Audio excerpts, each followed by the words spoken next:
Hello friends, नमस्कार। आप सब कैसे हैं? आई होप आप सब अच्छे होंगे। आपका स्वागत है आपके अपने YouTube channel आंशी Tiwari physical educator में। आज मैं लेके आई हूँ फिजिकल एजुकेशन से रिलेटेड इम्पोर्टेंट क्वेश्चन और आज का टॉपिक होगा खेल मनोविज्ञान। आज हम क्वेश्चन करेंगे खेल मनोविज्ञान से। तो चलिए क्वेश्चन की तरफ बढ़ते हैं और आज का पहला क्वेश्चन है, मनोविज्ञान मानवीय व्यवहार, उसके कारण तथा उसकी स्थितियों का अध्ययन है। यह कथन किसका है? ऑप्शन दिया हुआ है। चलिए इसका राइट बता देती हूँ, आंसर क्या होगा। इसका राइट आंसर होगा मैकडूगल, यानी ऑप्शन बी सही होगा। अगला क्वेश्चन है, साइक का अर्थ है। तो ऑप्शन दिया हुआ है, ऑप्शन देख लीजिए, 4 है और इसका राइट आंसर हो जाएगा साइको का अर्थ है मन, यानी ऑप्शन ए सही होगा। अगला क्वेश्चन है, वृद्धि क्या नहीं है। तो ऑप्शन है दिया हुआ है 4। तो चलिए इसका राइट आंसर बता देते हैं, वृद्धि क्या नहीं है। तो वृद्धि जो है मोटापे की बढ़ोतरी नहीं है, यानी ऑप्शन डी सही होगा। अगला क्वेश्चन है, साइकी शब्द का अर्थ है। तो साइकी शब्द का अर्थ है मन, यानी ऑप्शन सी सही होगा। अगला क्वेश्चन है, खेल मनोविज्ञान एथलेटिक्स में व्यक्ति के व्यवहार की खोज बिन करता है। ऑप्शन दिया हुआ है 4। चलिए तो इसका राइट आंसर हो जाएगा आपको ऑप्शन सी, यानी सिंगर के द्वारा ये बोला गया है। अगला क्वेश्चन है, बाल्यावस्था को निम्न में से किस आयु समूह में शामिल किया जाता है। तो बाल्यावस्था को कौन सी आयु समूह में शामिल किया जाता है? ऑप्शन दिया हुआ है। चलिए तो इसका राइट आंसर हो जाएगा 6 से 12 साल। अगला क्वेश्चन है, विकास का अर्थ है। तो विकास का क्या अर्थ है? तो चलिए इसका राइट आंसर हो जाएगा ऑप्शन डी, यानी शरीर के अंगों की संरचना में परिवर्तन में विकास होता है, आकार में परिवर्तन भी विकास होता है और परिपक्वता में परिवर्तन भी विकास होता है, यानी ऑप्शन डी सही होगा। अगला क्वेश्चन है, किशोरावस्था है। चलिए राइट आंसर बता देते हैं और इसका राइट आंसर हो जाएगा 12 से 18 वर्ष की आयु में किशोरावस्था रहता है। चलिए अगला क्वेश्चन है, निम्न में से वह कौन सी आयु अवस्था जिसमें बालक व बालिकाओं में बहुत तेजी से शारीरिक परिवर्तन आते हैं। ऑप्शन दिया हुआ है, आप लोग भी गेस कर लीजिए कौन सा आंसर सही है। चलिए तो वो राइट आंसर हो जाएगा आपको सेकेंड ऑप्शन, यानी किशोरावस्था। अगला क्वेश्चन है, जन्म के समय शिशु व स्वस्थ औसतन भार कितना होना चाहिए। जन्म के समय शिशु का औसतन भार कितना होना चाहिए। ऑप्शन दिया हुआ है और इसका राइट आंसर हो जाएगा 2.5 किलोग्राम से 3 किलोग्राम। अगला क्वेश्चन है, बचपन में एक बच्चे का व्यवहार सबसे ज़्यादा प्रभावित करता है। तो कहाँ पे होता है प्रभावित सबसे ज़्यादा? ऑप्शन है, चलिए तो इसका राइट आंसर हो जाएगा परिवार, यानी डी ऑप्शन सही होगा। अगला क्वेश्चन है, एक खिलाड़ी में निराशा का मुख्य कारण क्या होता है। तो एक खिलाड़ी में निराशा का मुख्य कारण क्या है? ऑप्शन दिया हुआ है और मैं आपको राइट आंसर बता देती हूँ और राइट आंसर हो जाएगा ऑप्शन बी, यानी योग्यता व आकांक्षा का बेमेल स्तर होना निराशा का मुख्य कारण होता है। अगला क्वेश्चन है, आयु की वह कौन सी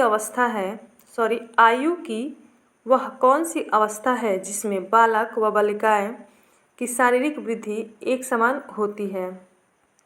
ऑप्शन दिया हुआ है, मैं आप लोग को राइट आंसर बताती हूँ और वो अवस्था है शेषावस्था।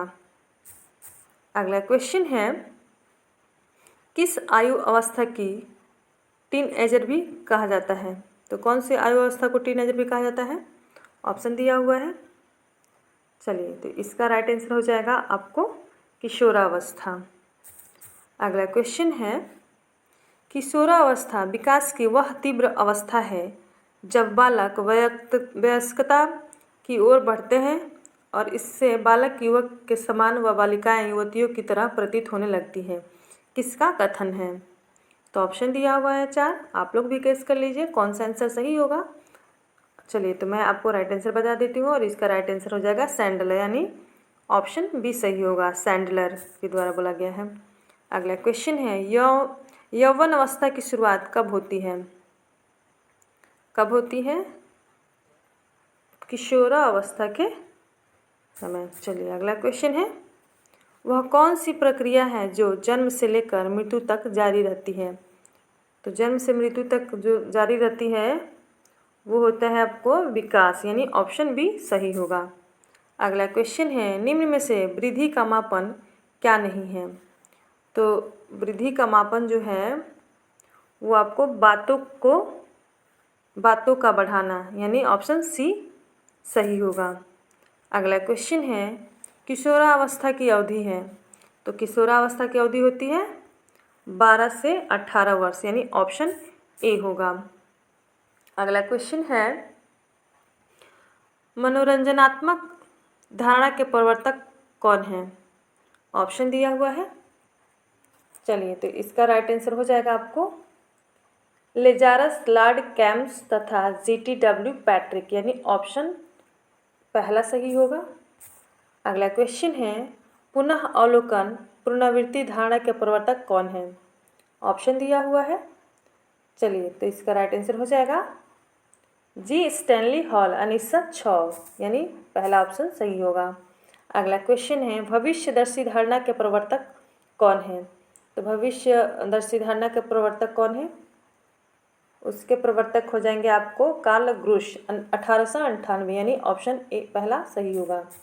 अगला क्वेश्चन है, भविष्यदर्शी धारणा के प्रवर्तक वही हो जाएगा कार्ल ग्रुश 1898। अगला क्वेश्चन है, स्पेंसर ने जीवन मूल्यों के आधार पर व्यक्तियों को कितने वर्गों में बांटा है? तो स्पेंसर ने जीवन मूल्यों के आधार पर व्यक्तियों को 6 वर्गों में बांटा है। वो कौन कौन सा वर्ग होता है? एक तो होता है आपको ज्ञान प्रधान, सौंदर्य प्रधान, अर्थ प्रधान, राजनीतिक प्रधान, धर्म प्रधान और समाज प्रधान, ये 6 वर्गों में बांटे हैं। चलिए अगला क्वेश्चन है, विलियम एच सेल्डन ने सोमोटो टाइप व्यक्तित्व को कितने वर्गों में बांटे हैं? तो कितने वर्गों में बांटा गया है शेल्डन के द्वारा? इसका राइट आंसर हो जाएगा 3 वर्गों में बांटे हैं। कौन कौन सा हो जाएगा आपको? एंडोमॉर्फ, मेसोमॉर्फ और एक्टोमॉर्फ।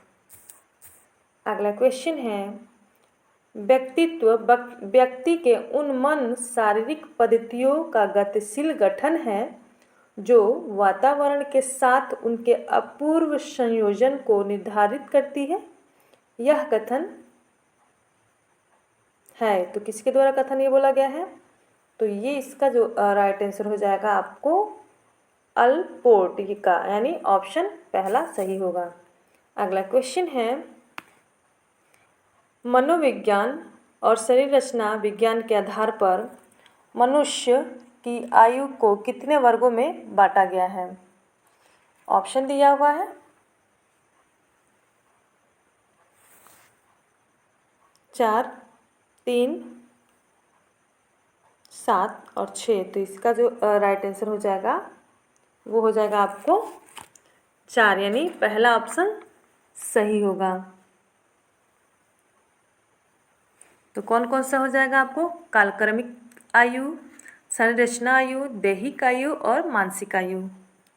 अगला क्वेश्चन है, शिशु अवस्था होती है, तो शिशु अवस्था होती है, इसका राइट आंसर हो जाएगा आपको 0 से 2 वर्ष। अगला क्वेश्चन है, खेल मनोविज्ञान एक ऐसा क्षेत्र है जहाँ पर खेल के समस्त क्षेत्रों के निष्पादन, सीखने और उसके सहकारी व्यवहार के मनोवैज्ञानिक तथ्यों और सिद्धांतों को लागू करने का प्रयास किया जाता है। यह कथन किसका है? तो ये कथन जो है वो है आपको जॉन लूथर का। अगला क्वेश्चन है, खेल मनोविज्ञान एक व्यवहारिक मनोविज्ञान है, यह कथन है। तो ये जो कथन है वो है आपको क्लार्क एंड क्लार्क, यानी 4th ऑप्शन सही होगा। अगला क्वेश्चन है, खेल मनोविज्ञान एथलेटिक्स में व्यवहार की खोज करता है, यह कथन है। ऑप्शन दिया हुआ है आपको, चलिए तो इसका राइट आंसर हो जाएगा जीजर।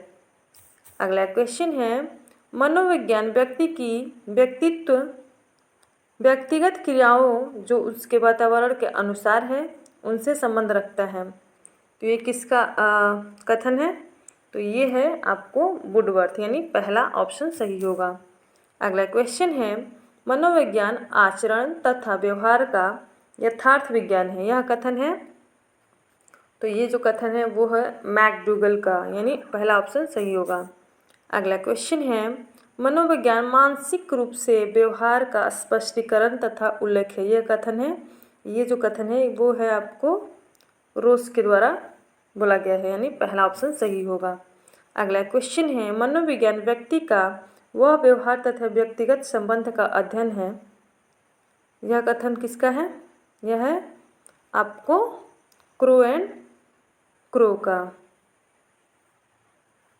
धन्यवाद दोस्तों, अगर आपको वीडियो पसंद आए तो लाइक एंड सब्सक्राइब जरूर करिएगा।